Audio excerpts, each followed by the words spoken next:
औज़ुबिल्लाहिमिनश्शैतानिर्रजीम बिस्मिल्लाहिर्रहमानिर्रहीम। अस्सलाम वालेकुम नाज़रीन किया अज जी मैं बड़े दिनों बाद तकरीबन 3-4 दिनों बाद वीडियो पोस्ट कर रहा तो वो रीज़न ये भी यार कि रमज़ान चल रहा जिस तरीके तुहानू पता है रमज़ान के कोई टाइमिंग सैट नहीं है मतलब ना तो बंदा बाहर निकल सकता। सुबह सुबह उठो सैरी करो सैरी तो बाद जनाब बंदा नमाज नूज पढ़ के सो जाता वा उस तो बाद फिर 12-1 बजे उठता वा 12-1 बजे उठने तो बाद फिर मतलब नमाज पढ़ो जोर का टाइम हो गया फिर घर ले समान लेके आओ इफ्तारी दे तैयारी करवाओ तो ऐसे दे सारा दिन गुजर जाता वा। खैर अज कोई टॉपिक नहीं सी मैं क्या चलो अज वैसे काफ़ी दिन हो गए वीडियो पोस्ट नहीं की थी पर्सनली शेयर करते हैं कि मेरी पर्सनल रूटीन वही है कि सुबह सुबह उठो नहा धो तो उस तो बाद जनाब जोर का टाइम हो जाता जोर के टाइम नमाज नमूज पढ़ो फिर असर हो जाती है ऐसे टाइम चलो जी इफ्तारी का समान ले आओ फ्रूट ले आओ खजूर ले आओ ये ले आओ वो ले आओ ऐसे तरीके ही माशाल्लाह दिन गुजर जाता वो महसूस ही नहीं होता। वैसे जिस तरीके की गर्मी है रोज़ा बंदे कहते यार रोज़ा बड़ा लगा खैर इस तरीके का कोई नहीं पूरा माशाल्लाह रोज़े गुजर गया हूँ तो रह ही 4-5 गए तो अल्लाह रखे खैर माशाल्लाह अच्छा महीना सी पाक महीना सी नेक महीना सी बहुत ज़बरदस्त गुजरा बहुत ही प्यारा गुजरा। बाकी जेडे 4-5 दिन अल्लाह रखे खैर ये भी इंशाल्लाह सही सही गुजर जान अल्लाह ताला सारिਆਂ ਨੂੰ ਇਹਦੇ ਤੇ ਜਿਹੜਾ ਨਾ ਇਹਨਾਂ ਦੇ ਕੀਤੇ ਜਿਹੜੇ रोज़े रखे एक कबूल मंजूर फरमाए तो जेड़े जेड़े नेक काम किए ने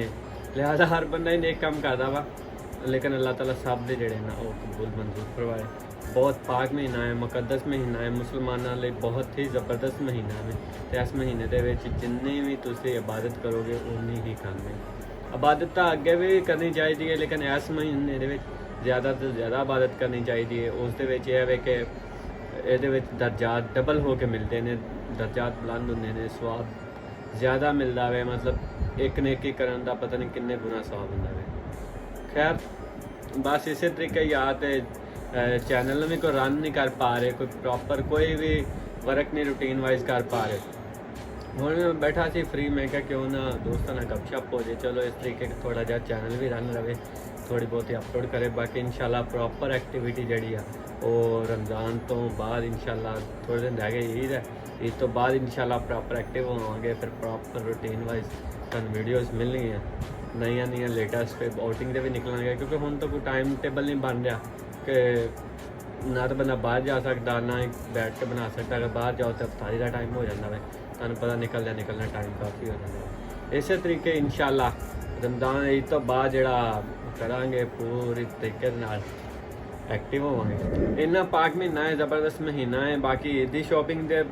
लिहाज नाल गल की जाए ईदी शॉपिंग यार मैं तो हजे तक की नहीं बाकी किन्ने किन्ने कर मैंने कमेंट जरूर दस्यो। खैर मेरा माइंड बनया होया वे इंशाल्लाह कल मार्केट जावांगे जारी बात करनी पैनी कपड़े वगैरह लै ले सी कपड़े तो ऑलरेडी सिलाई करवा ले सी बाकी कल शूज़ वगैरह वाच ग्लासिस मतलब मुंडियां दी तो खैर मेरी शॉपिंग होती है कुड़ियां दी असल शॉपिंग होंदी है बेचारियां पापा दियां परियां सज दज के बहदियां ने बाद चो आए फिर भांडे धोने पैंदे ने फिर फलाना मेहमान आ गया उन्होंने फलान धोई मुंडा भी मौज है बाई कपड़े शपड़े पाए नमाज पढ़ी चल भी घूमन फिरन निकल गए। खैर बाकी ज़्यादा ही जी लड़कियां नहीं होंगी लड़के तो फिर तुहानू पता कि कपड़े लै ले जुत्ती लै ली तो ग्लासिस लै ले ज़्यादा वायलट लै लिया और की लै सकते कुड़ियां दियां मौजां दियां चूड़ियां मेहंदी ये वो लटर पटर पार्लर जाना इस तरीके के सीन है। खैर इंशाल्लाह बाकी जो भी प्रोसेस है इस तरीके लाइफ का चलता रहा यार इंसान दे